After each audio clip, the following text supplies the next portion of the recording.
welcome to the program once again.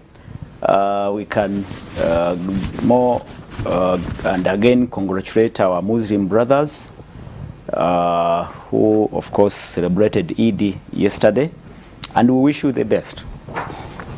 We encourage you to participate in this discussion by sending WhatsApp messages and SMS messages on 0701-609906 as usual, and you interact with the panelists in the studios who are ready to take on big stories and big topics for this week. Dr. Jared Wanzala is in the studios.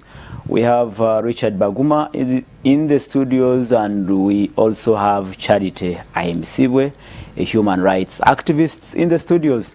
My name is Prince Apollo, and a very busy week we have, we also have to look at the 7 days of fighting in the Sudan. The unrest still is still raging, and there have been several attempts on a ceasefire, but all have failed. News that is coming in indicates that more than 320 people have died in the battles between the two fighting groups. One, of course, led by, both led by the generals, and there have been also concerns about a possible spillover, and especially with other countries, neighboring countries, also not so stable. Chad on the other side, South Sudan on this side, and all that. But we'll be looking at that more especially due to the fact that we still have Ugandans stuck in Khartoum and other cities. There have been pledges to evacuate Ugandans, but looks like they have not been so successful. But again, when we come back to Uganda, the NRM caucus this week resolved to return the anti-homosexuality bill to Parliament with the proposals for improvement. And now that seals the fate of the anti-gay bill. It will be returned to Parliament. There is no other option. But again, the Iron Sheets saga still continues to suck in many more politicians. If you look at what has been happening, looks like the Iron Sheets scandal is not about to end, and that's another question.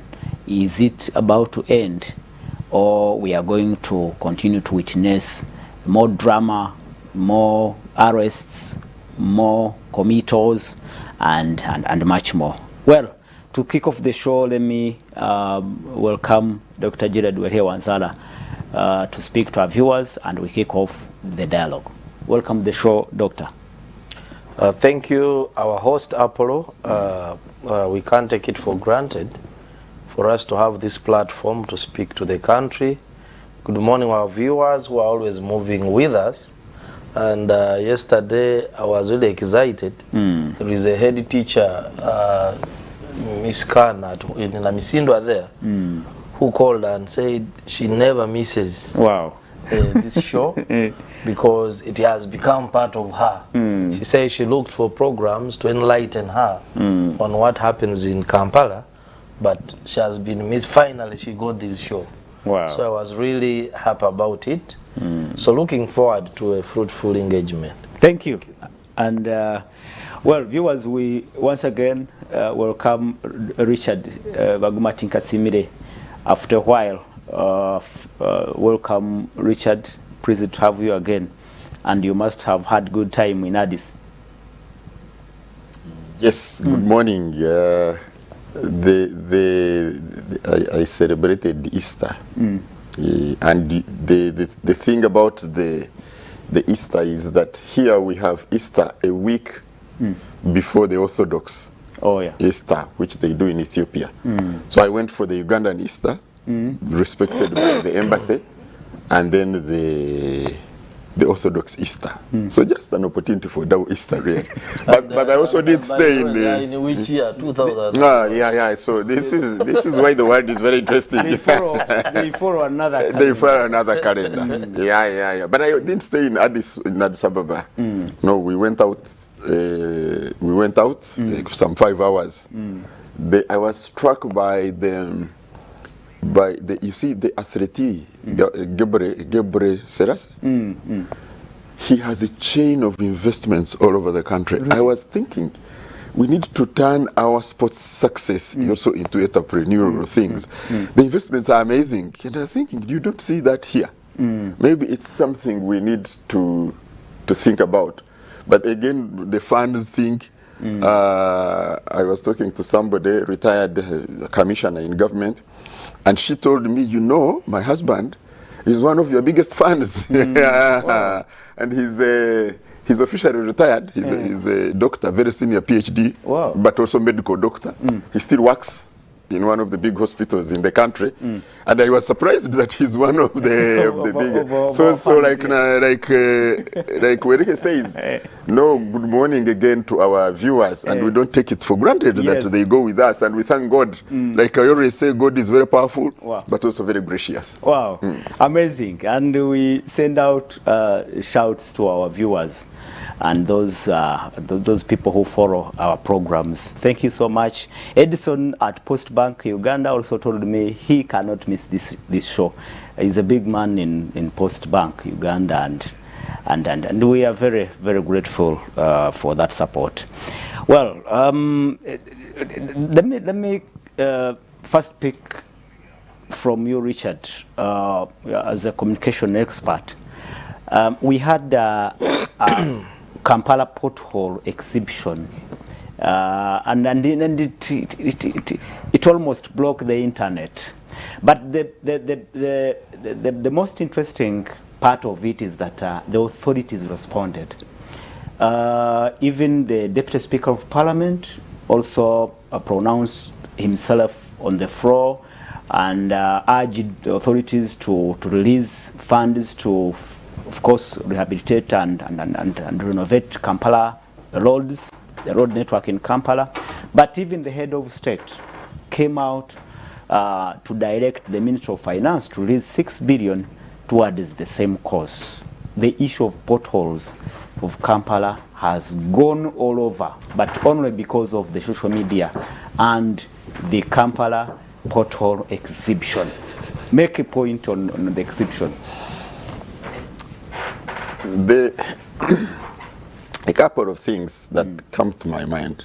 The first thing that came to my mind was if it had been because for me it was a protest. If it had been a protest about umbrellas, lack of umbrellas, and the rain, I'm not sure that the Deputy Speaker and this elite of ours would have been as involved. The pothole protest, online protest, that then became physical, caught fire with the elite because it affects them directly. Potholes affect them directly because they are the ones who drive. Yes. So this is a matter that affects them. It caught fire. If it had been about market dues, although market dues affect a larger population, they would not have, it would not have caught fire as much in my communication assessment. Really? No. So I think the charities of this world who drive and and feel the pinch, and it will affect their pregnancies, and it will affect their husbands' backs. Then you certainly they will jump on it and they will fight. That was one. Two, I think we really Richard, what you've just mentioned gives us a picture of how selfish the elite may be in any way. I don't know if that's what you mean to say. No, I think I usually tell people that I do not want to describe certain situations as selfish. I call them self-interest. Yeah, and I think it is because you see, selfish is used negatively. It has a negative connotation to it. But if you have self-interest, it is not necessarily true that you are selfish. To be interested in the matters that affect you first. So that is self-interest, I think. But the other one, from now, another communication point, is that you have to then pay attention, whoever you are, to the power of the communication in the people's hands. Okay. Yes, you have to really pay attention on the power, the space that the communication, which is within the people's hands, has gained.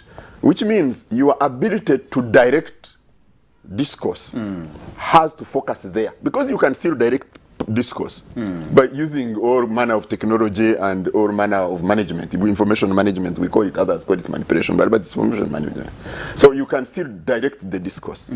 So I think the people who are in governance must now pay adequate attention and invest in managing, guiding, and directing discourse on public matters, because the people, the democratization of the means of communication is very crucial. The other one is that you talked about the president. You see, my president, President Museveni, always has the ability to direct the discourse.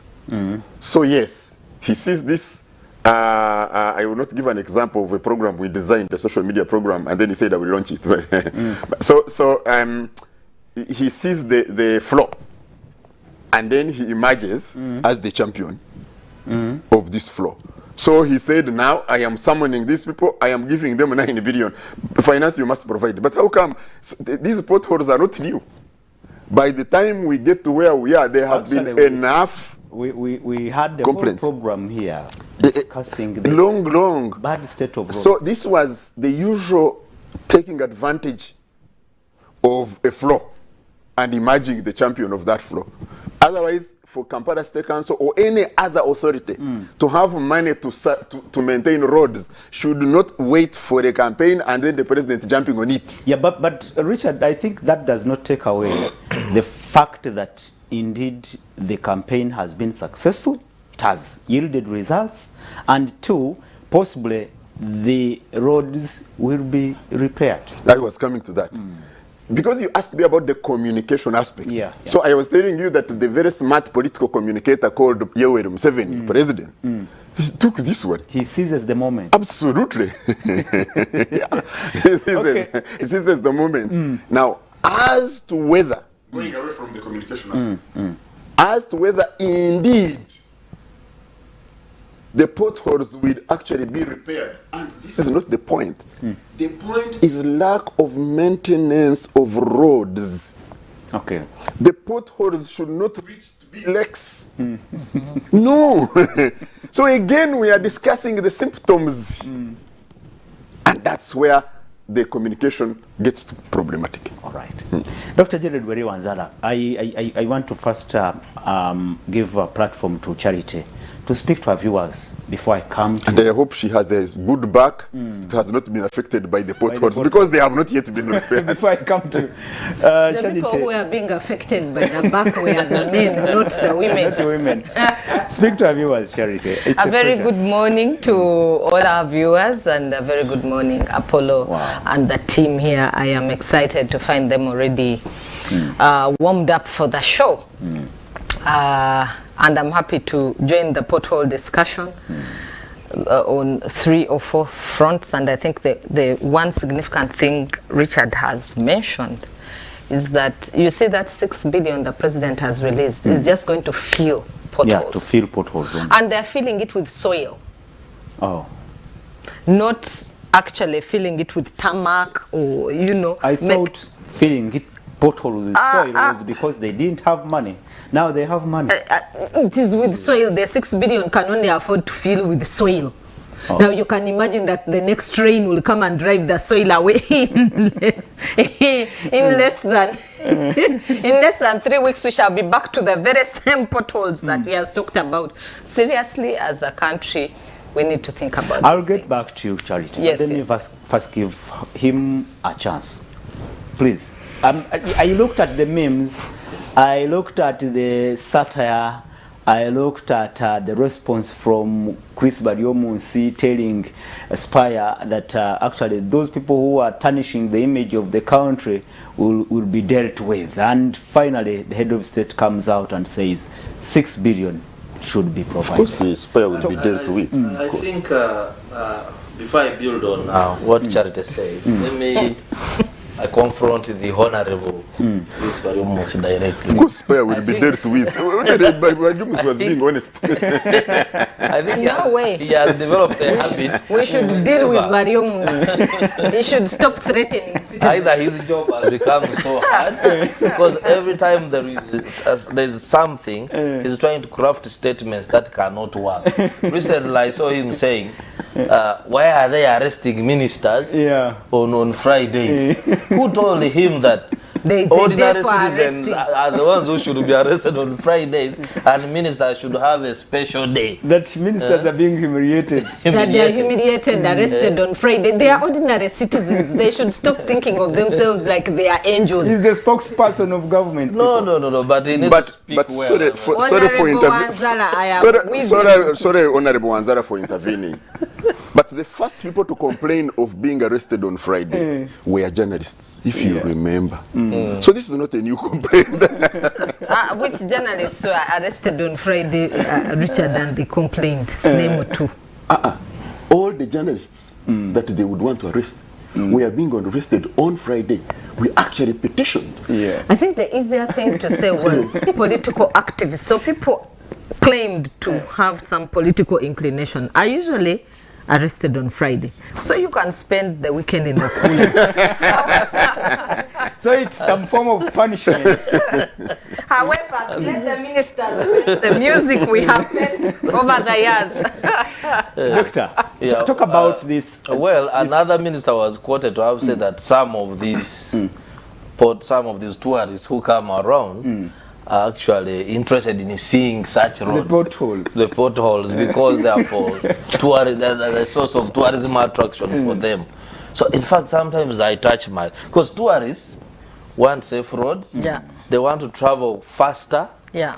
They They don't don't- want traffic. Now you will put a tourist in the car to Lambule, after 2 kilometers it is dead. You are calling a mechanic who doesn't know how to fix the bus. The whole day is wasted. So you are increasing their costs of being here. And the method of repair, honestly, 6 billion. I was seeing KCCA say, for them to have good roads in this Kampala, they need about 100 billion. 70 to 100 billion. Yes. Now, if you give them 6 billion in the last quarter of this financial year, definitely you are not going to feel its impact. I work in Bugolobi. Bugolobi used to be one of the places where the affluent people live, and the roads were good. But in the last 1 or 2 years, they would dig the roads and then widen the potholes and pour soil. So it kept the potholes kept on increasing and becoming lakes, like he's saying. So for me, I need to commend the Ugandans, and in fact, I saw even traders in Kampala City following Joining this, saying they will not pay tax to government. So if we can have such triggers, then we shall raise awareness and we shall make the leaders conscious of their actions. Because you may be in a V8, okay, and you're not filling these potholes, but you're wasting time for people who are going to work. People spend a lot in terms of fuel, you know. So I think I commend the elites for the first time. Dr. Kizza Besigye said that the most useless lot of people, but I think this time they have showed that if they come together on a genuine cause, they can force government to do something. But do you agree with the assertion from Richard that the elites were showed interest just because they are affected directly by the potholes? Of course, they are affected, but I don't want to believe that only the elites were on that, because these days, social media, especially in Kampala and the neighboring, has become, you know, a major source of communication, of engagement by the the elites and the other ordinary citizens. But of course, it took the elites to think about that, to how to craft messages, how to, like I saw they pick a photo of the president in a boat somewhere.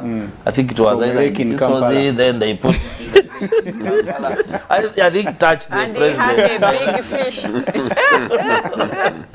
Do you agree, again, do you agree with Baguma that possibly the president seized the moment and had to release this patri, 6 billion, which will only possibly fill potholes on the soil? Like any other serious politician, we always look at the moment. It's not the first time. Our head of state knows very well how to leave these guys speak in tongues, left, right, and center. Then he comes up with a kind of a solution, at least Panadol, even if it's not a solution, but Panadol to make your headache cease, even when the real cause is still there. So I believe he seized the moment and he appeared as a problem solver. On social media, I've seen people praising him for that and saying probably something is going to change. Thank you so much. And Charity, you have now to weigh in on this matter. And I request you to tackle it from the angle of activism, because you are an activist and you have been part of these activism campaigns. Do you think this was a successful activism campaign? So as an activist, most certainly, I think Dr. Spire did a very exciting thing, which usually activists undermine. We've used social media before to put out issues, and sometimes they have been ignored, and you feel like it's not significant to go back onto social media. What he did was not to look at economy in terms of big, gigantic, big words that scare people away, like my friend Richard is here. Yeah, they do scare me away. But he decided to pull it down to the ordinary Ugandans' understanding. So instead of talking economy per se, how do I draw in Kasita to join my cause? Yeah. I draw them in by making them understand the tax they are paying is not correlating with the roads they are moving on. And the number of hours that they spend in the shops has been lessened because of potholes, because of traffic jam, and because of all the chaos there is in the city. And so when you calculate those hours vis-a-vis the money, because now Kasita came out to calculate the money. That is what they came and spoke about. They spoke about instead of working for 10 hours, they are subjected to working for about 4.5 hours. And they can't move easily around the city, even if they are on a motorbike. They have to be calculating, am I coming back safely? You don't know whether you are safe. And I kind of felt that the road safety campaign of Richard should have jumped in there and also seized the opportunity, like his friend. He's president. And provided some billions. They should have gone and sat on Kameme now and even released the press statement ahead of Spire. And said, you know, the number of potholes in Kampala are 1,025 or something, and if we filled 65 of these potholes, this is what it would mean. This road and this one are the most affected, this one, and they give us proper statistics to work with. Then it would strengthen the activism arm. And I think that in Western economies, actually, it is the citizens who do these things for themselves. Yeah. And this is the kind of activism that we keep talking about, that if you raise awareness across the country, then it makes sense. Ginger caught the fever of Kampala. Suddenly Ginger was producing the pictures of Walukuba and said, this is the road. And to be honest, they only have patches of tarmac left in the middle. And Ugandans tweeted and said, we no longer keep the left. We do what? We drive on what is left. You understand? We don't keep left. We drive on what is As left. per the traffic law. Yes, so only what is left of the road is what we look for. And then they produced pictures. Where have these pictures been lying? You know, while I kept seeing this campaign, I said, where are these pictures coming from? Are they manufacturing them? I even tried to check, are they actually Ugandan roads, or and they are. some roads are created? I thought some were internet pictures photoshopped, but no, they were actually roads in Uganda and in specific spaces in Uganda. You know, I thought Chibuli was the worst. When you're coming down from Chibuli going to Mukwano, you hate that road. You don't want Richard's back would be broken 20 times. You see? It is the speaker. It is the deputy speaker who told us the MPs went and complained. And the women said, our men are even now not functioning. But for reality, if you brought it down even to the women who come from hospitals, because this is what the campaign ended up being, that they are cesarean moms who come from hospital, and as they drive them home, they are crying. And it is true. Some people, stitches have had to come out. Pregnant women, like he has told you, it's true, because I've been pregnant before and I have gone through potholes and I know what you feel. Actually, sometimes you feel the baby move if you hit a pothole very badly. And then you are forced to be tying a seatbelt if you're driving yourself. If you're not driving yourself, still you should be in a seatbelt for your own safety.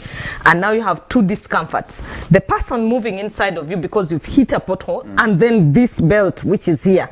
So they will choose whether to kick a lot, to make you sweat, become uncomfortable, and it is real. That's how serious. Yes, it is reality. For him, when he talks about it, he can say it from a distance.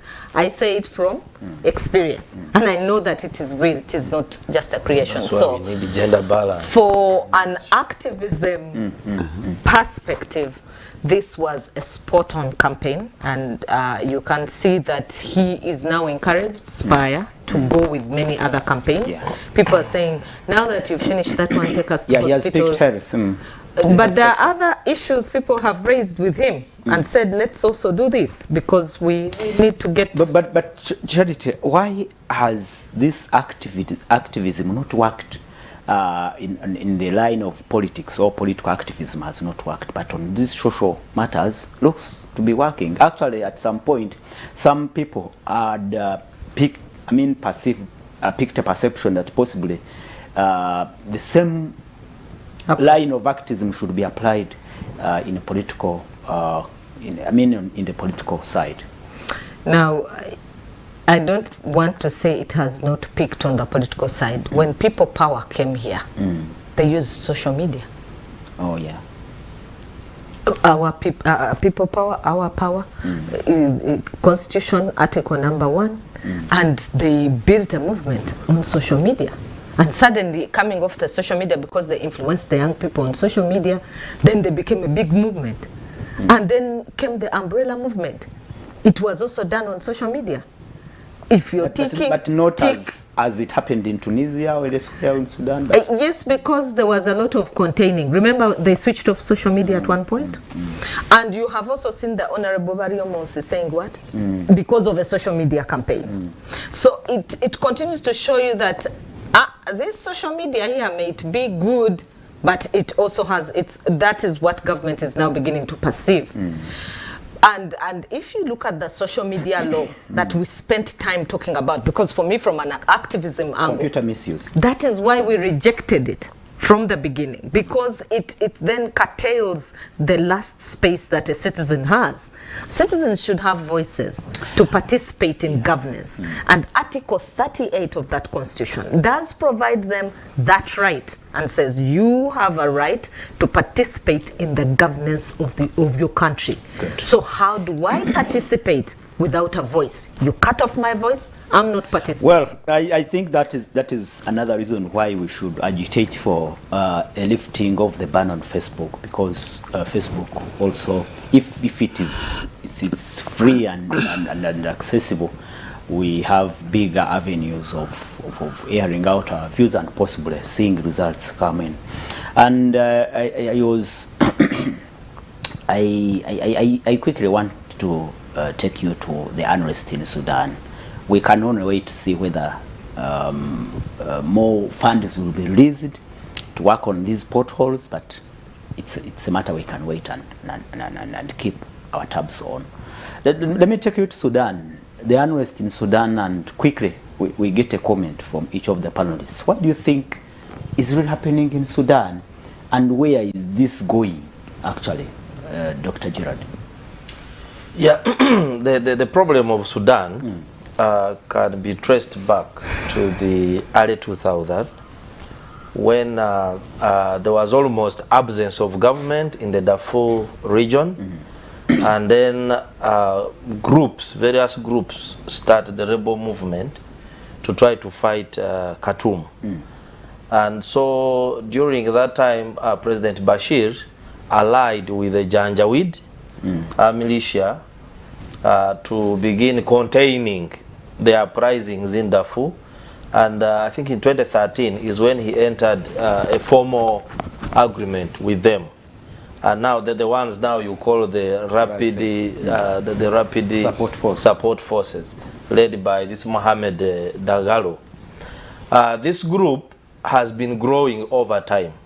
And you know, in the agreement, they were allowed to operate as though they were a separate entity from the armed forces of Sudan.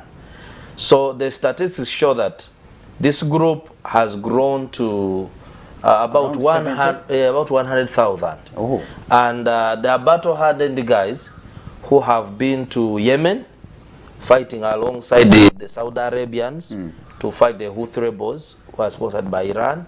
They have been in Libya, supporting different groups. They have been in Central African Republic.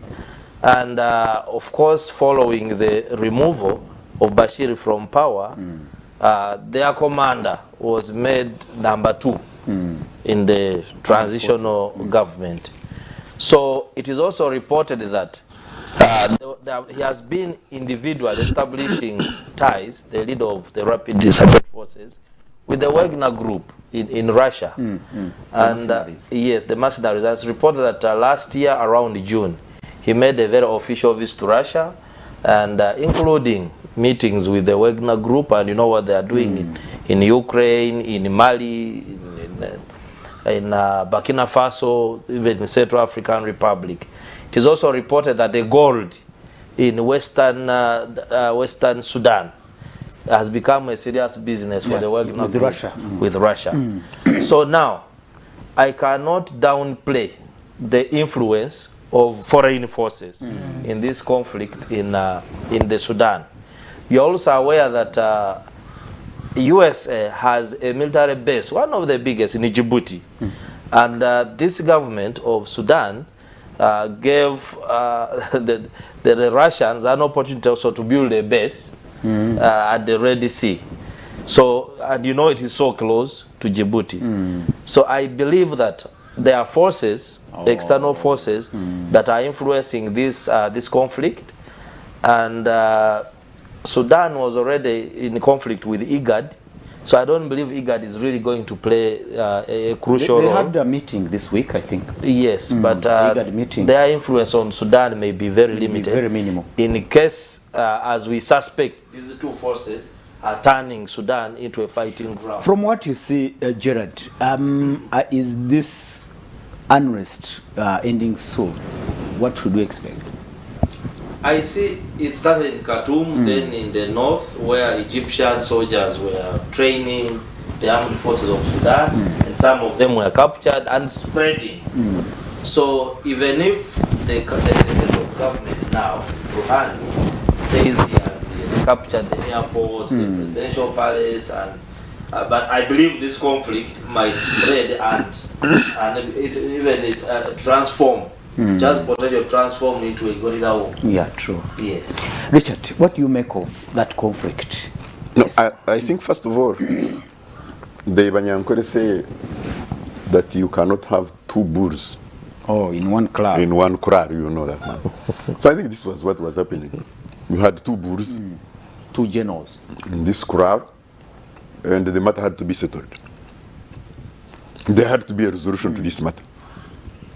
Now, it would have been talking. That would have been the best outcome. But usually when you have generals disagreeing, there is a tendency to go to what they are familiar with, which is bullets. bullets and fire. And yes, and usually when bullets fly, the others around them, Collateral. yeah, they capture the bullets and go down with them. So this had to be resolved. There had to be a point where now the contestation for power has been going on in Sudan for long. And if you see, the Sudan has a history of coups. Now, the coup that happened, that brought in the generals, was a coup by unarmed people. They became belligerent. They went on the streets. You can call it good or bad. An uprising. Oh, yeah. But so it's a coup. It overthrew the other people who were in power. But it did not have the terror. The terror on the streets could not be transformed into the boardrooms, where now governance must happen. So they were terrorized out. They came on the table, and the ones who had the means of terror just terrorized them out, and they are still there on the street. But now their terror was not as dangerous as the terror between the two generals. That's why when the generals start quarreling, the other terrorists of the street, they hunker in their houses now. They can't step out. And this situation must be resolved. I think the situation of Sudan must end up in an election. It will have to be. But that's what was meant to be. Thank you very much. And I'm saying that it will eventually be. Do you see? They have no choice. Those two generals, I mean, heading to either international powers. No, not to forget international power. The two generals will only talk because they have killed each other. It's the balance of terror. That's what happens. So the one with the one with more terror subdues the other terror, and they continue. But even when the general takes the streets, there will remain upheaval on the streets. So this must end up in an election. The generals would better put down their uniforms if they want to keep ruling, put on civilian clothes, and they will be called retired generals, but they can still lead and manage elections and all the other processes, and still lead. So that's one. The second one is that the pressure for a ceasefire, however temporary it is, because of the way we worry all of us others, we have given an ultimatum to the fighting groups in Sudan that you see we are going to ally with the Americans and the British. If you see the presence, Dr. Weriki talked about Djibouti. If you see the number of foreign bases in Djibouti, it's the most foreign bases based small piece of land in the world. Wow. Yes. And they all have red alert readiness to move in. Now, the other day the situation changed because an American citizen died. That changes the situation absolutely, because it brings in the domestic politics. They can't sit, so it's not possible. So they must create a ceasefire. We go take out our people, and we let them kill each other a bit. The one who kills more and subdues will take over, but there will be upheavals on the street until we go. The generals must remove So their we must uniforms. expect these battles and They have been going on for decades. to continue. For This is another phase. we should be evacuating our Ugandans. No question out about of that. country. Absolutely. But we'll go back because we have interests there. Charity, what this bloodshed and especially the region has been at war. That region has been at war, and this new conflict now exacerbates the whole situation. And I think I want to agree with the gentlemen that have just submitted. The bigger issue is the global politics and the question of the interest in the gold. Of course, if that place had no mineral, what were all those forces doing there in Djibouti for the first time? What are they doing there nearby there? And it's the same thing they've done to the Congo. The very same politics, the reason why Congo will never see peace. How many years have you seen Congo ever getting peace? That region, just that particular region. You know, the other parts of Congo are very calm. There are parts of Congo that don't even know war. And yet this Kawan region here that is concentrated with minerals has over 50 rebel groups. Actually, more than 127 or 30 armed groups. But who creates them? Who sustains these rebel groups? Who gives away the arms to ensure that these rebel groups are actually living there and they are growing daily? Who does it? Have we sat back as Africans to think about the bigger picture? And you see, that is what IGAD tried to say. IGAD said, you know, on the African continent, this is very important. Africa needs to be peaceful. Africa will not be peaceful because we want the gold. And we shall get it. And that's why I'm saying it is the global politics at play.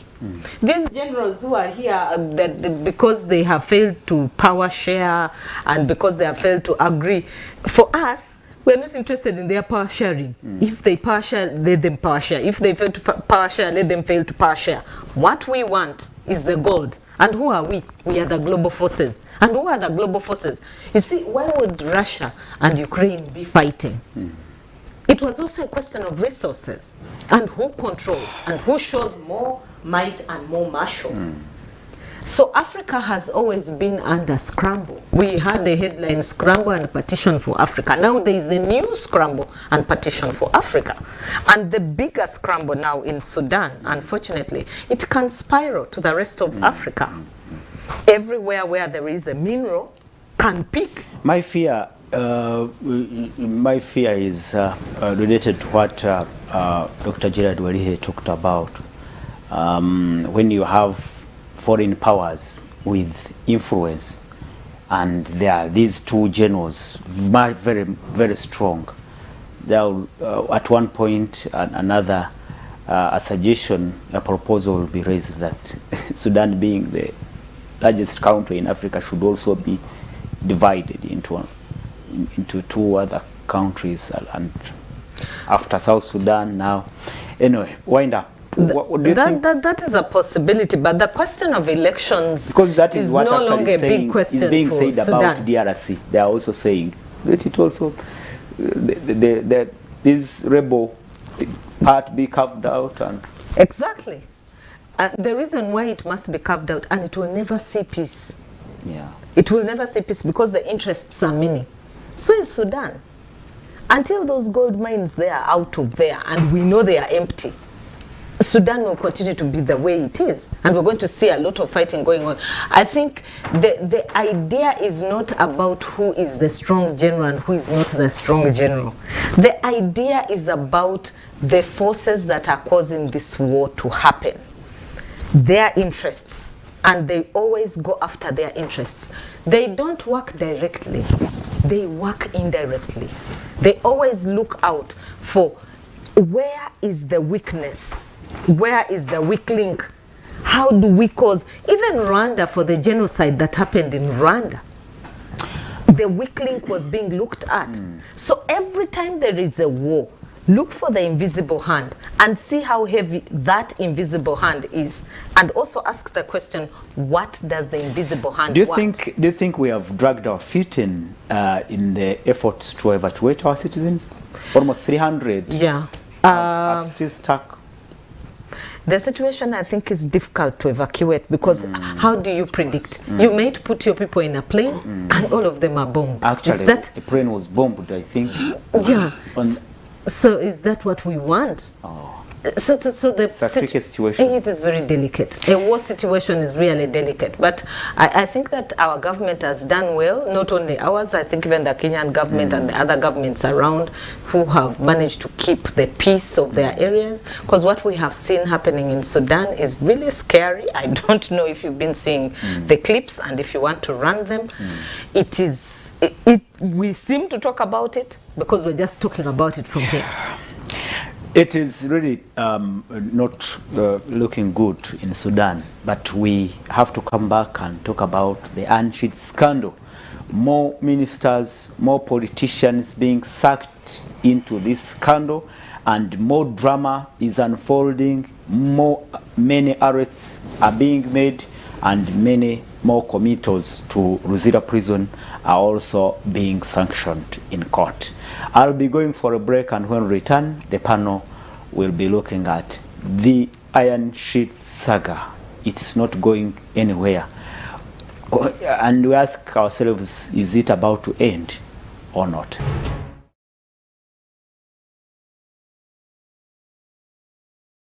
This is The Dialogue. My name is Prince Apollo. Charity Ahimsibe Kalebo, human rights activist, is here with us to discuss those matters of national importance. Richard Baguma Tinkasimire, communication expert, is also in the studios, and Dr. Gerard Werehe-Wansara, a gentleman from Namisindwa and a researcher with Africa Leadership Institute, is with us in the studios. And now let's look at the big topic that has been rolling for now more than 2 months, the iron sheet scandal, sucking in many more politicians. And this week, even the State Minister for Internal Affairs, Jacob Oboth, was also quizzed at the CID headquarters, and he becomes, I think, the 5th, in this saga, politician to be quizzed. And many more politicians are also rushing to take back the iron sheets. Honorable Matia Kasaija also returned the iron sheets. Judith Nabakoba, the Minister for Lands, returned the iron sheets. But the big development in this whole matter is that the State Minister for Karamoja, Agnes Nandutu, was also sent to Luzira, and she will be there for some time because she has already been committed to the High Court. And looks like, is it 3 weeks or 2 weeks? She would spend there 2 weeks. Rugolobi Amos, the State Minister for Finance and Economic Planning and Economic Development, was also granted bail of 2 million cash. But like I said, more drama, more arrests, more prosecutions are also expected as the scandal continues to attract more politicians. I start with Charity, and you tell us whether you think this is about to end. It has been in public discourse. It has dominated public discourse for more than how long we expected, I think, from my side. Yeah, so, and does that surprise you that it has dominated public discourse for this long? It is, one, iron sheets are bulky. We've said this since the beginning. Why would you steal a bulky thing? which if we asked you to produce in court, you may not even produce those iron sheets. They are big. Really? You know, when we are talking about secondary evidence, we talk about bulky stuff failing to be produced in court. We will admit any evidence which can show for that bulk. So, supposing the thing was written on a big stone, or it was written on a tombstone. Iron sheets are bulky, my friend. By the time those judges are going to look at all those iron sheets and verify all these things, you know, each of them who has returned these iron sheets, and this one is a serious matter. They've been written as exhibits. They say exhibit to Kasaija, exhibit number 1. And you know why they are exhibits? Because in court, you need an exhibit to prove that actually this is what you misuse. And so I'm saying one of the reasons that has kept iron sheets going is the bulkiness. The question of, when you're stealing, do you steal a big thing which can't even fit in your car? When you were closing it, it kept peeping outside. And what kind of car did you need to have the iron sheet in? Some people said they were driving them in their Land Cruisers. Then the second thing. You remind me of someone who said, "Damabatigari kana." Yes. It's like stealing pigs. If the guys had taken billions Because Uganda Revenue Authority is still looking for the other workers who took that 2 billion. The thing could have probably died out. But the iron sheets here, my friend, and the Karamajong. Oh, it is because. And the Karamajong came out and even danced and even cursed. This, and then the minister Golobi said these evil iron sheets, trying to dump them away from himself. But the evil still caught up with him. That. The first thing is that they are bulky, and they are low cost, low value things that we are being stolen. Really, why still low cost, low value? The second thing why this saga is not going away is because these are ministers. For the first time, we've seen people who have been so powerful bumping us off the road with sirens. I think you've seen social media now very happy that the sirens have gone quiet. We are no longer bumped off. I hope one day you see vehicles will also undergo the same process, because they also do the same of sirens, scare you, lead car, shoutings everywhere. But we are all citizens. So the second reason why it's not going away is because it is ministers. There are 22 ministers on that list. And we have been urging the president that to be fair, to be just, to be equal, all of them must be brought to book, because you cannot have a small segment and leave all the rest free. At the beginning, it looked like it was only Chitutu who was going down. But the good thing, they brought both the ministers for whose docket it was, and this is the docket of Karamoja Affairs. So we have the Minister of Karamoja Affairs and the Deputy Minister of Karamoja Affairs, who went down with a big smile. And of course, the lawyers were joking and saying the journalists are fools. They are going to report about their friend when she's going down. Nandutu was a fellow journalist. And yet, if it were lawyers, they would put cover for their fellow lawyers. I think that when it comes to public affairs and management of public affairs, whether you're a lawyer or not a lawyer, I don't see how the lawyers would defend you at this point. You must go through the due process. And if we are waiting to see what would happen to Honorable Kadaga, because the president said, look, if those iron sheets were not meant for your constituency, we want to see accountability happening. And Kasaija, who told us before he doesn't know how the iron sheets ended up in his compound, has finally been able to bring them back. These are good steps, very good steps for me as a citizen, but too as a human rights activist who believes in justice. I now hope that these iron sheets will be well distributed back to the Kachunas who were supposed to receive them, the Karamajong, and that they will do the job that they were supposed to do. But secondly, that it will send a very big signal to whoever sits in a public office that, one, you do it on behalf of the citizens of Uganda. You don't do it on your own behalf. And you're entrusted with that office courtesy of the Constitution, the 1995 Constitution. And so we hold you accountable as per the laws of the land. So there is a public service process. But even the public service is under the scrutiny of public. So the public has the role of pushing for accountability. For the first time, we see accountability being pushed for. The question of corruption, even if people have said, this is just a game, they are playing on our minds, what else did you want? I think we must be able to appreciate as Ugandans, when we see strides being taken, that there is something that is being done. And I am happy that the president gave a chance to institutions to do their work. The DPP has played their role. The police has played their role, even if they have been accused of arresting ministers on Friday. They have played their role. They have investigated. They're still investigating. And the minister you talked about, Oboth, told us that for him, it was a question of suing Chitutu because he didn't know how he was allocated the iron sheets.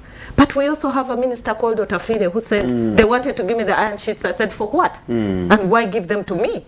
So he doesn't steal bulky things that go making noise for him. No. He said, no. I asked, why? Why wasn't Oboth asking why? Do you hope this is about to end?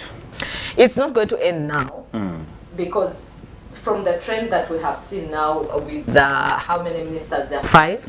So we still have 22 minus 5, we still have about 16, 17 ministers to be tried or to be questioned or to be quizzed because why did you have the iron sheets that did not belong to you? How did you get them? Because these are important questions. At the end of the day, when the president receives this report, it should be about everybody, not about some and others. No, because in public administration, you're not supposed to show you favor some against others. You are against a public way scale.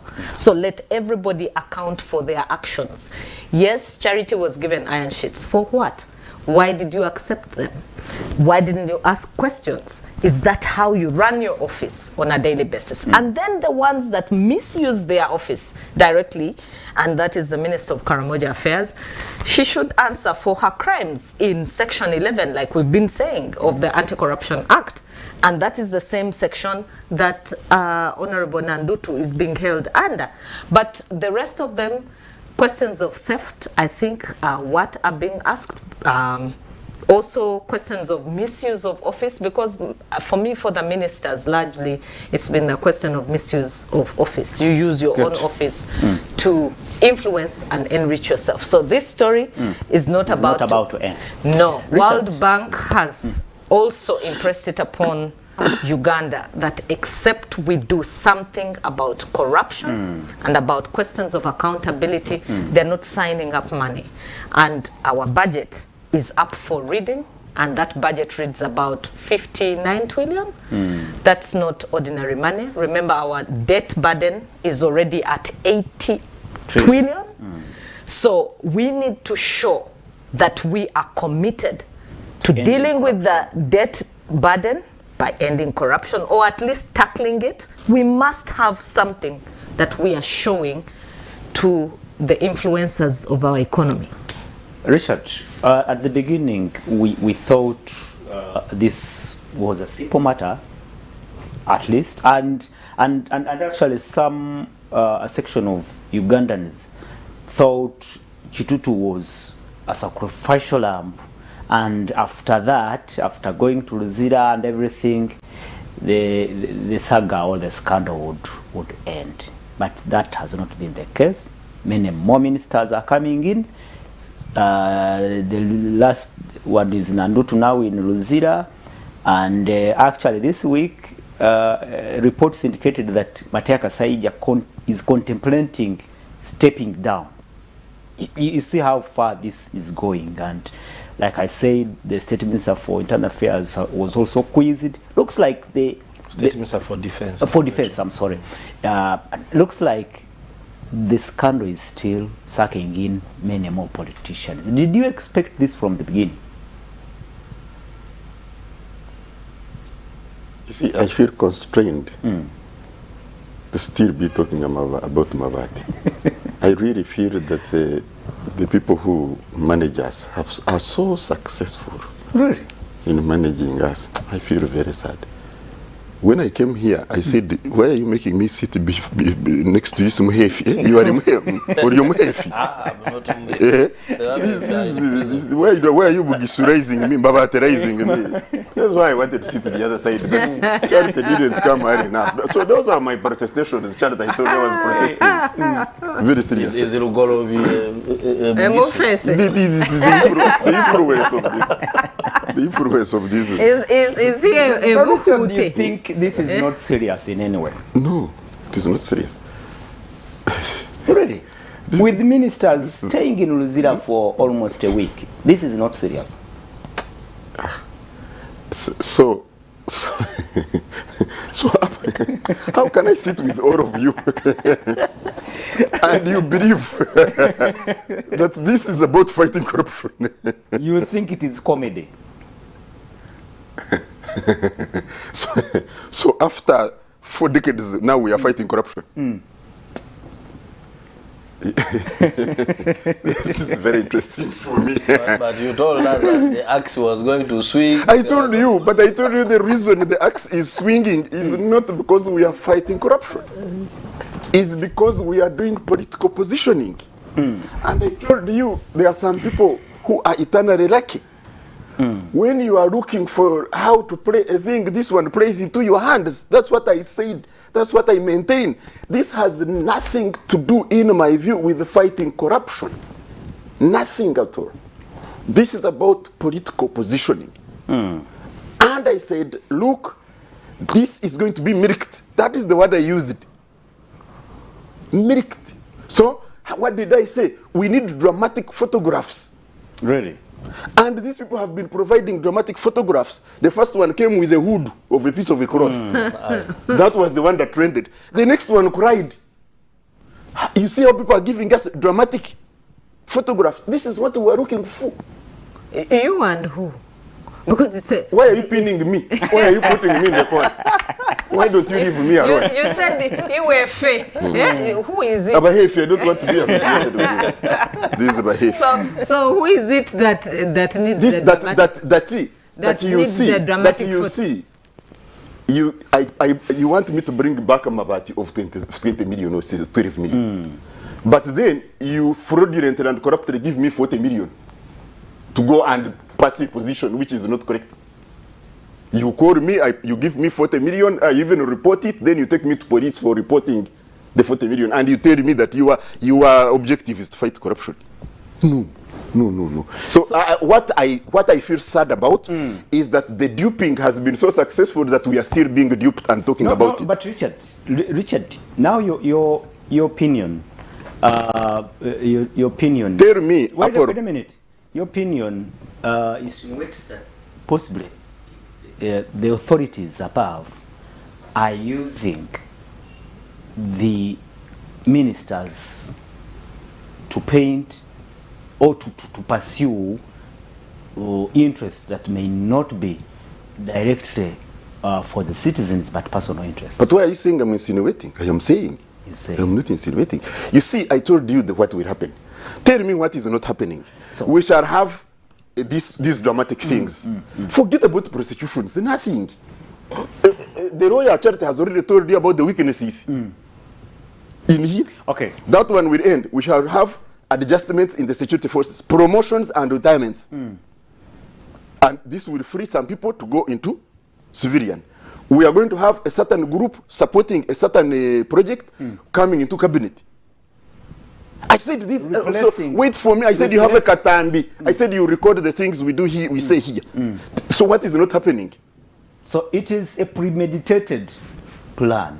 So for me, you come and what I want you to challenge me upon is to say when you were here the other week, you said this and it is not happening. That's what I want you to challenge me upon.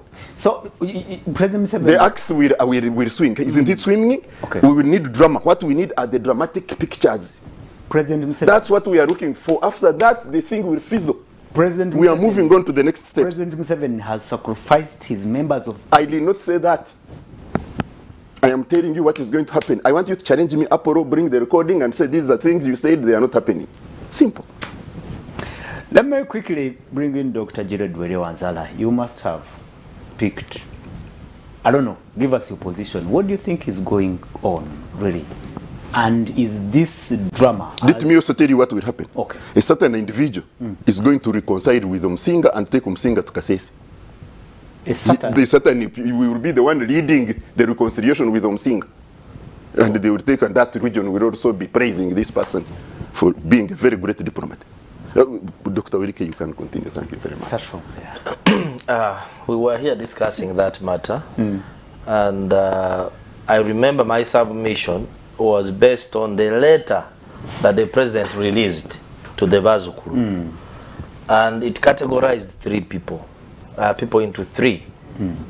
Those who he described as who took without Unconsciously took them about exactly. to return He said those he will take administrative actions. political action. Political actions. Then he said there are those who were entrusted with the office to take care of this, and then they decided to divert iron sheets using their offices.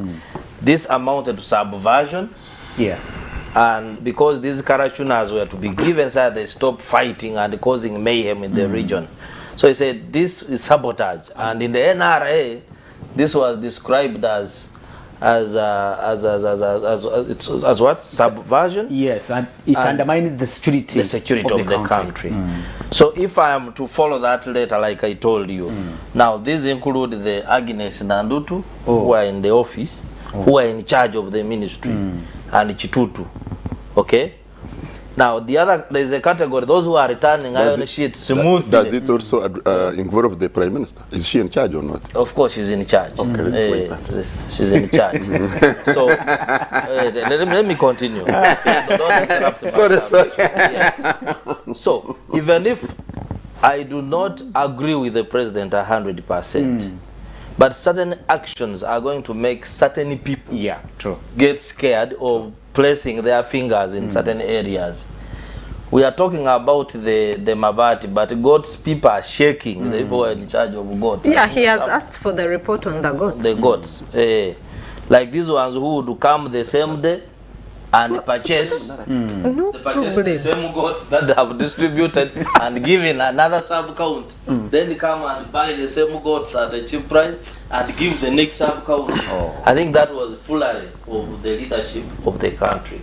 But also, like he described, certain people are very shrewd politicians.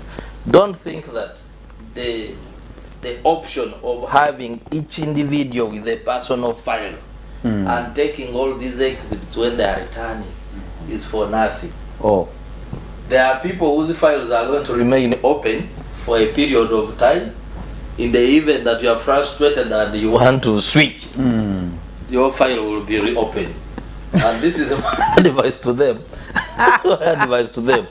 Because they are quite many. So some are not going to be prosecuted. They are entrapped. Yes. And this is a serious political statement. Yes. Dr. Werihe is They are not going to be prosecuted. They may be reshuffled from cabinet, but their files will remain with the DP. And at some point, if you become stubborn, you will know where to go. So all we're seeing or witnessing is politics. It has various dimensions. One is fighting corruption, the other is political, And do you agree with Richard that possibly someone is fooling Ugandans with this scandal? Well, I think sometimes it is genuine pain. Charity has just told you, I think last year we had a budget of 49-point-something trillion. Yeah. We have slightly increased to 50.9 trillion. The thieves, according to the IGG, are stealing 8 trillion. But the problem we have as a country... The IGG talk about 10 trillion every year. Yeah, exactly, annually, every 10 year. trillion. So when I calculated the percentage, it's coming to around 18% of the budget is stolen. But like Charity said, I think Ugandans, we find it hard to resonate with money. We are used to physical things. When everyone hears, but the money that is being stolen is so huge. It's so huge. But I caution those who think they have been forgiven. The Baganda know that. Your file will stay there. Yes, there is I saw the DPP explain that contrary to what they have been doing, this time one file, one person. They are not going to merge 3 people on one file. It is a very serious statement. To our question, back to our question, did you expect this from the beginning, and do you think it is about to end? It's not about to end, and it's the reason I've told you that the files are going to, the cases are not going to rot. Yeah, it's not going to end now. One, people are in court. Like you say, I saw the DPP explaining why Nandutu has been committed to the High Court. They said all the investigations and the evidence against has been completed. Now, these other ones, they say certain aspects of their files are still, investigation are still ongoing. Then you have them being taken in piecemeal, one by one, week after week. We don't know who is next. Some were saying the Honorable Musa, since the last week would go, we saw both going on ED, the day before ED. So we don't know who is going to, and it's going to, so when the trial starts, still these things are going to be around in the newspapers. in the media all over. So it's not about to end. It's not about to end, and let's now open our lines for your contribution and feedback. Viewers, you can send in your comments on 0701 609906. Don't call the line, but just send your WhatsApp message or send the short message via our SMS platform 0701609906, and tell us what you think about this scandal. Is it about to end, and what do you expect as more drama, many more arrests, and it's sucking in many more politicians? Send in your comments right now. Charity, at some point you agreed, you consented that indeed this will somehow send a message to the all people in public offices not to dip their fingers into what is not their personal property. Do you agree with Richard that this could be political? It's a smoke screen. It's political. It's whole political. So, Apollo, nothing can be without politics. And I think you know that everything is political. We are governed on political space. Now you're making me talk like the political scientist, because I also have that hat I wear. So it is so much political. Everything is political in this sense. There is a frog in the middle of the pot, but there are also frogs that are seated on top of this big frog that is in the middle, for whom the fire was started. Remember, when the fire is down here, all frogs must jump out of that pot. And the smaller frogs have already jumped out. But there is a frog we are after. And whether we get it now or we shall get it later, the Richards, now I'm back to the political space. In the political space, you talk about we and for, because you don't know who specifically. You've heard of the talk of a deep state and an open state. Now, when those talks of deep state begin to come, it means that the politics is deep. There is a point in the political scene where things have to change on a jigsaw. But how do they change? Very smoothly, without the public suspecting anything. And I think that is where Richard is saying, look beyond the ordinary and look a bit into the politics as well. And as you look into the politics, can you not just be duped as an ordinary citizen? Can you also understand that it's not necessarily to fight corruption? But for me, my point of departure with him is that even if I know about the politics, on the face value of it, I have seen a due process happening.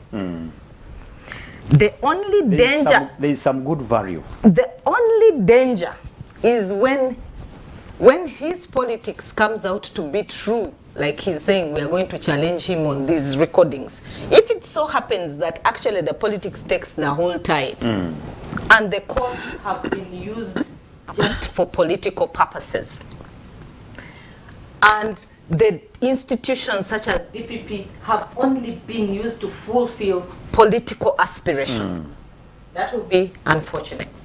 And I want to explain it from the case of Matovu, ex parte Matovu. In the time of ex parte Matovu, what exactly happened there was a question of politics being resolved in the courts of law. And that did not happen. A political question was not answered by the courts of law. And so if we are repeating and bringing back Matovu's ghost many years later, trying to resolve a political question using institutions, then we are weakening the institution. Yeah. Because we will never trust what that institution will ever do again. We will know that every time that institution is going to investigate, it is investigating to fulfill political aspirations. which is a danger for From society. his perspective, it is like this is a premeditated a plan to implicate some people and possibly get them out of office and bring in a new group and all that. And I am saying that he is not, his views are not entirely far-fetched. And it is true that everything is being driven by politics. But I want for government to think about the bigger issue on institutions. Democracy, good governance is premised on institutions, on integrity, on accountability. When we weigh good governance, we look at principles that move with good governance, and one of them I have said is accountability. Has there been accountability? And in this instance, as it looks now, there seems to be a push for accountability, that everybody is being pushed to account for their individual actions.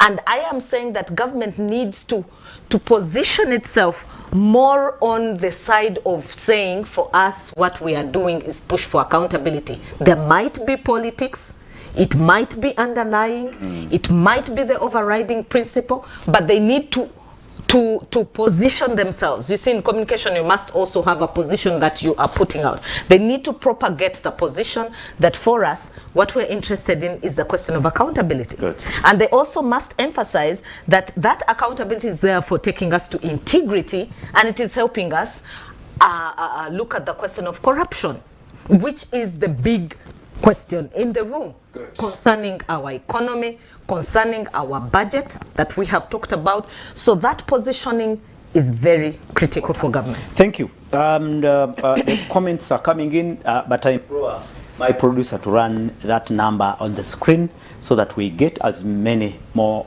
comments on this whole matter, because Richard now brings in a different aspect. Richard, if it is true, what you're saying, what does it really? What does it say about Ugandans, and especially the elite, and like Charity said, even the institutions which possibly could be now being used to fulfill political aspirations? The one is I want to take the word premeditated out of this, because I did not say that. Okay. I said there are some people who are lucky that opportunities present themselves. Yeah, and there are several opportunities that have presented themselves. For example, one of the most important opportunities that presented itself for the politics of this country was COVID. Yeah.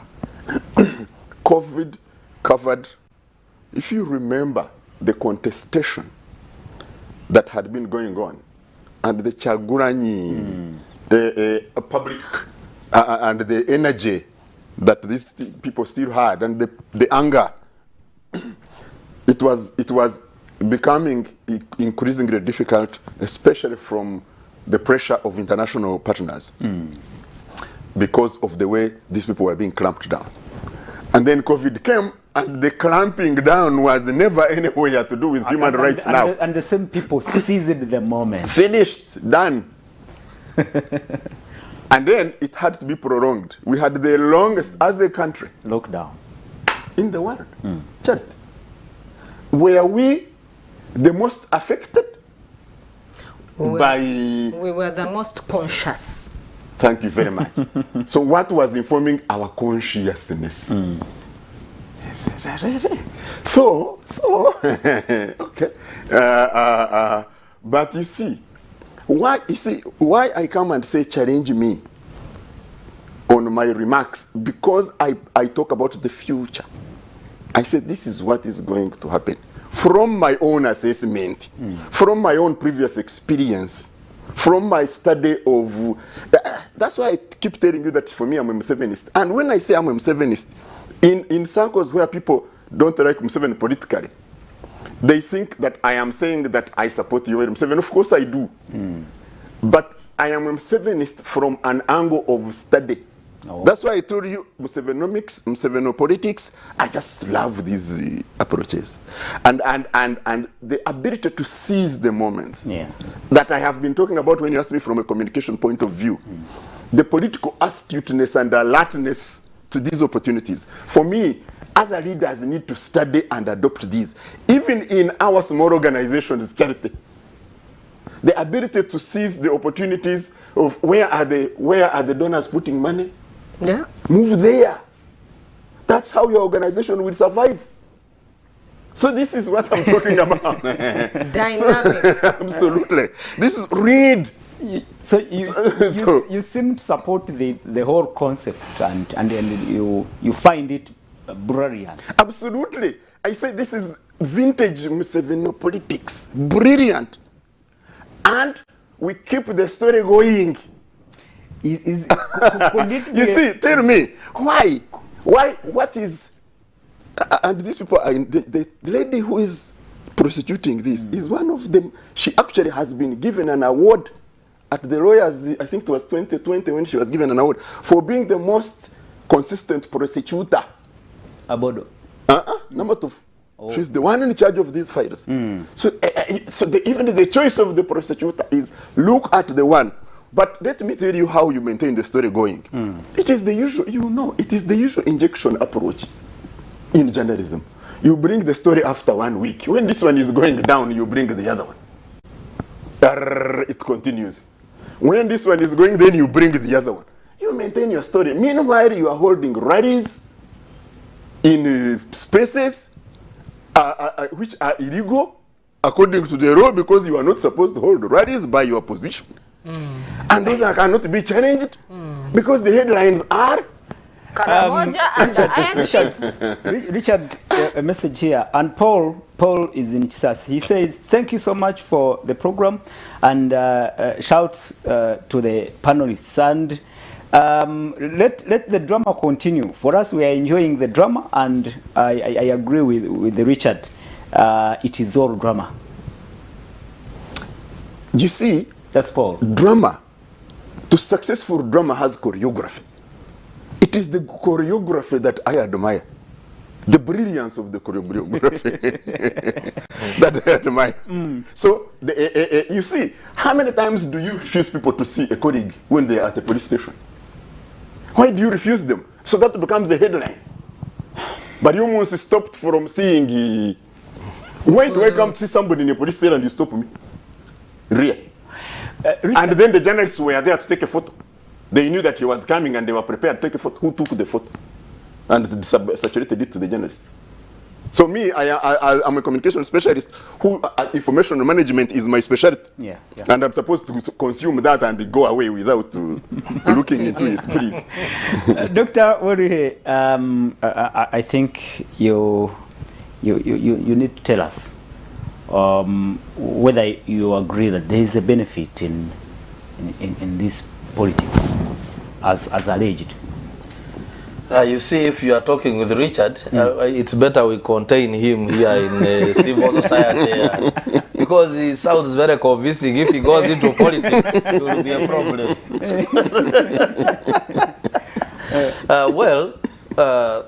I think from my previous submission, there is a benefit, but of course on both sides.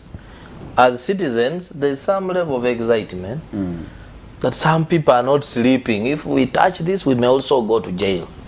And for me, the beauty with it is that people out there are saying that even if they go there for only a week, to them it is embarrassing enough. Yes. You know, there are people who you could see in the dock really fearing jail. I was really sympathetic with the Honorable Lugorobi. Being a man, I've seen so many men taken over corruption issue, that corruption court, but they don't cry. They're just walking straight. He broke down. He broke down, and I saw him shedding tears. So when people see that, there are those who really fear and say, I don't want to go to jail. But as we said, there are political objectives to be achieved. Some for now, others are in the medium term, or 2026, the others that are long term, 2031.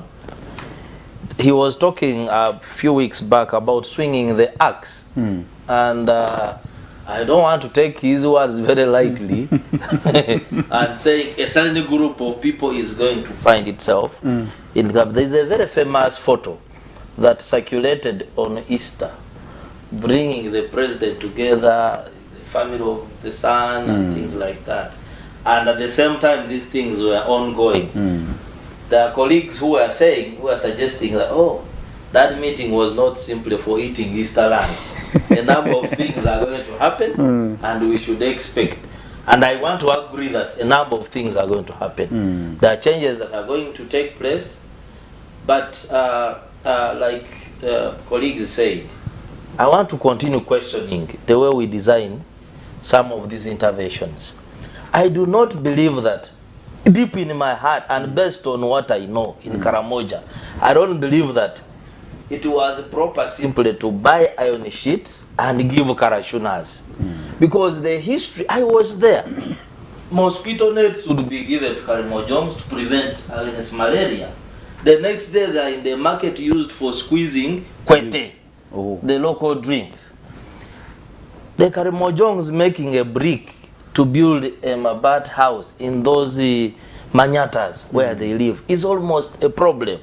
So mine is that if you want to resettle them to move away from the pastoral kind of life and to have better homes, why not have an approach, a phased approach, that Karamoja has 9 districts, there are this number of households, we can phase and have low-cost housing. If you go to Mbale, I think Maluku Estate, you'll find those bricks that you don't use cement. Interlocking. Yeah, interlocking, each of them costs. Look, then you have those, maybe for a certain number in each district, you phase it. And I don't want to believe that we don't have that money. We can afford it because I've seen projects. I saw OPM. They spend billions of money that they're teaching Ugandans to drink coffee. They cannot account for that money. Teaching us how to drink coffee. And they were targeting northern Uganda, Mbale, where we drink coffee. For us, coffee in Mbale, we just fry it, we just roast it on fire, we pound it, and then we make coffee and drink. So why should someone from Bunyoro come to Mbale to teach me how to drink coffee? Because you don't know how to hold the cup. You show me how to drink coffee. So there are such billions that we are wasting on things that we cannot see. And then we fail to come up with solutions that can change lives. Okay, I am Faith from Ntungamo, and corruption in Uganda has become our usual meal. Even we started breastfeeding our kids with it, and it's good to them. Anyway, I think he asserts that possibly corruption is deep in our society. Greetings, I'm Council Mulio Kevin, a resident of Kawala. In my view, all this saga is that the government is trying to divert Ugandans' minds with Mabati, yet we still have things that are pending like NSSF funds and oil plans. I think we should not give this saga much attention and we focus on the issues that are trying to run out. Okay, thanks for the show. I remain Council Muriwa Kevin. Thanks so much, Council Kevin. And you seem to support Richard's assertion that this could be actually meant to hoodwink us and for political reasons. I'll be taking in some more comments, but we only have like 5 minutes. Yeah, Noel Katakanya also, actually for him, he recorded and sent me our video. And he just he seems to agree. So nowhere is Indianabo. He comes from Ruhama, so I'm careful about those ones. So this one was talking about the people from Bunyoro teaching you. The one from teaching you to drink coffee is from Kashara, is not from Bunyoro. And Charity. Now, what should an ordinary Ugandan do? I mean, now it seems like we are confused now. We thought, yes, it is the big fish are now being brought onto the hook, but looks like, I don't know, What do you think? What can you say to an ordinary person now? Quite confused. I like the fact that you say ordinary Ugandans are now confused. And I want to say that is it. Politics is always confusing. Who told you that it has to be one straight journey? Even governance in itself. Richard here has told you that maybe civil society organizations need to learn to be as confusing as that. Today, you own roads, tomorrow, you own governance, the other day, you own elections, the other one, you own tree planting, the other one, you own environment. You say that we can't place you. Every time we wake up, we want to find you on environment, we find you on elections. We go on elections, we find you on governance. But that is also not possible because the NGO Bureau demands that you state your mandate and stick clearly to that mandate. So what should the ordinary citizen do in these circumstances? Because the signals are mixed signals. I think the first thing to do is to continue to demand that institutions must work for Ugandans. Because for me, you cannot talk about good governance without institutions. And we shall continue to cry about lack of services. We shall continue to talk about potholes. I mean, they told you potholes did not come today. They've been here with us for years. 5 years ago, 6 years ago, I was telling somebody about potholes of 7 years ago near Monitor newspaper there. I don't know if you've passed that road. Every time you go, new potholes have come. They've filled them with soil. Next week, you'll find greater ones than the ones which were there. So, I mean, we've been with these stories, and I'm saying... They grow big, they produce new ones. And then the small ones. And then new ones also come. And these problems, that is even how the problems in Uganda are. We don't seem to have one solution for any issue. Look at our education. Do we have a solution? Now we're being told in S6, they are reducing the points, the study... subjects to 2. Yeah. They have left 3, they are going to 2. So that is now education. Then at one point, we used to have 4. There used to be 3. Even the curriculum now there are 3. The curriculum has changed. Then the primary school, the ones who are coming out of primary are going to find a different curriculum. Now that is education. Do we have one consistent thing which we can say, okay, for this one, we seem to be moving on a consistent trajectory? No. Go to health. You'll find the same mix. Mulago Hospital has how many machines which are dead? We reported that story just this week, that there are about 8 or 10 machines in Mulago. So we are always at crossroads. Hey, we are in a circle, we are in a continuous sport of potholes. One pothole produces 25 and we continue there. And somehow we seem to be happy in this. And so as citizens, we should not lose the ball on demanding for those services that we pay taxes for. Thank you. If we pay taxes, there must be a commensurate service. I am Tumwesije from Chisasi. This Mabati saga is certainly political. For after over 30 years, there has never been any proper fight for of corruption. Why should we believe this drama? Thank you so much, Tumwesije. And on this note, gentlemen and lady, we need to close the show. We only have 3 minutes to close the show. Let me start with Gerard. One quick comment. The National Unity Platform amended their constitution. They are introducing term limits to all leaders in the party and outside the party. Those who are in parliament, you have to run for 2 terms, then you will not be allowed to contest on their flag. Just one comment and we'll come. First of all, the NUP are ill-convinced that they are going to stay dominating the central politics for a very long time, which is not true. Things change a lot in this country. And then secondly, I want to assure them that the term limits are not going to work in the party. Because look at all these MPs. Mwanga Chivumbi, Namboze, who wants to live with the constitution? So I think some of these are dreams, but even dreams, let's have realistic dreams. You don't just dream anything and then you... Richard, what do you make of that? No, a constitution is a piece of paper. It will be changed when it is necessary. So that's okay. You see, that's right. It's public relations? No, it's a piece of paper. It will be changed when it fits. The amendments are public. Irrelevant. They are superfluous. Yeah. You see, that's the night. Somebody took me to Kororo. I think a place is called Nezo, something. And I found thousands of Ugandan young people. Corporates what? Shisha was full, all types of booze, electronic cigarettes, and the ladies and the gentlemen are competing to be most skimpily dressed. That's when you are supposed to be smartest. Ugandans must focus on the issues that are important to them. In the current situation of social media and running after the next best photo, skimpily dressed and appearing likes, this situation is not going to change. What is the cost of health to your pocket? What is the quality of education the child is getting? What is the commercialization of justice and law and order? How does your vote count, if at all do you go? These are the issues.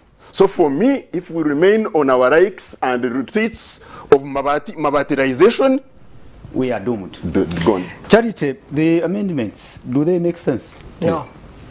Absolutely. I agree with Dr. Werihe Wanzala that Superfluous and all that sometimes as a political party you also need to weigh what is your population, what is your audience. Communication experts are always looking at audience analysis, communication for which audience, for specifics. Those are the things that the National Unity Platform should be looking at. So they are young people. I am 20 years when I take office the first time. The second time I take office, I'm 25. And then when I am 30, you're telling me walk out when people now like me and they are saying, Tata Komao, I'll come on an independent ticket. So keep your noop with its 2 terms. It's a good idea for me from a political activism point of view, but from a reality check point of view in Uganda, that is not going to work. Dear Katonda, Dennis is live from Kakumiro, and he said, thanks for the program, Papa. Happy weekend. They are appreciative of your work. NUP did not consult very well before making the amendments. They are going to create their own political rivals from within the party. 2 terms here in Uganda, it can't be. Muliwa Kevin. Thank you so much, viewers, and our time is up. I have to thank my guests in the studios, Charity Ahimsibe Kalebo. Thank you so much for finding time today, and we will be pleased to have you again. Richard Baguma, thank you so much for your time, and it is always a pleasure seeing you seated in that seat. Dr. Jared Werihe Wanzala, it's always a pleasure having you on the show, and your contribution is really immense. Our viewers, thank you so much for these comments. Keep them coming in. You can follow us on YouTube channel. You'll find this program and watch it again and on all other Soul TV media platforms. From me, Prince Apollo, let me wish you a very splendid weekend and a nice week ahead. Good afternoon till we meet Saturday. Bye-bye.